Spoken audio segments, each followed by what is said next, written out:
Hello बच्चों, let's see this question. So the question is saying certain molecular processes are given in column A. तो ठीक है, column A में molecular processes दे रखे हैं.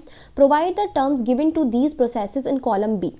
After selecting them from terms, तो हमारे पास terms भी हैं transport, gene regulation, transcription, translation, replication, gene transfer, DNA fingerprinting. तो हमें क्या करना है, column B में जो भी इन molecular processes के terms हैं उनको लिखना है इनमें से choose करके.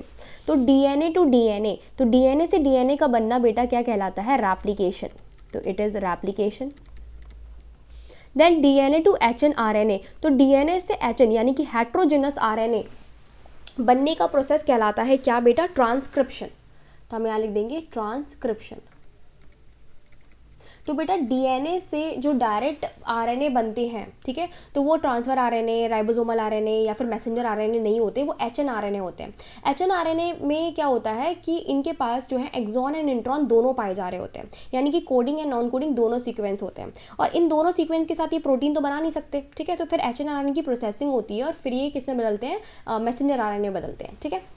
Then messenger RNA to protein, तो मैसेंजर आरएनए के पास बेटा क्या होता है, जीन जो है वो डायरेक्टली क्या करती है, अपनी पूरी जो इन्फॉर्मेशन होती है, ठीक है, पॉलीपेप्टाइड चेन बनाने की इन्फॉर्मेशन जो होती है इनको दे देती है in the form of codon. तो इनके पास जेनेटिक कोडॉन पाए जाते हैं और वो जेनेटिक कोडॉन की मदद से प्रोटीन बनाते हैं. तो इस पूरे प्रोसेस को जानते हैं हम लोग ट्रांसलेशन के नाम से. Then repressor protein operator, no transcription.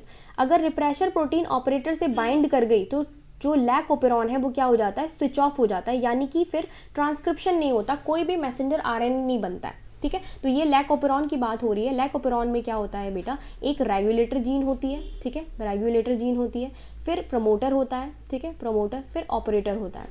और यहाँ पे पाई जा रही होती है स्ट्रक्चरल जीन, 4-5 जितनी ये प्रेजेंट होंगी ये क्या होती है, स्ट्रक्चरल जीन होती है.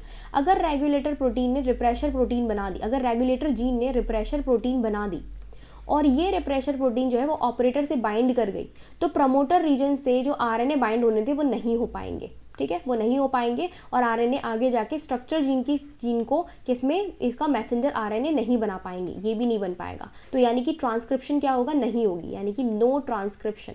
तो नो ट्रांसक्रिप्शन है, ठीक है. तो ये क्या हो जाएगा, जीन रेगुलेशन, जीन को रेगुलेट कर लिया गया. तो this is known as gene regulation, ठीक. तो हमारा राइट आंसर क्या होगा, फर्स्ट में होना चाहिए रेप्लिकेशन, सेकंड में ट्रांसक्रिप्शन, थर्ड में ट्रांसलेशन एंड फोर्थ में जीन रेगुलेशन.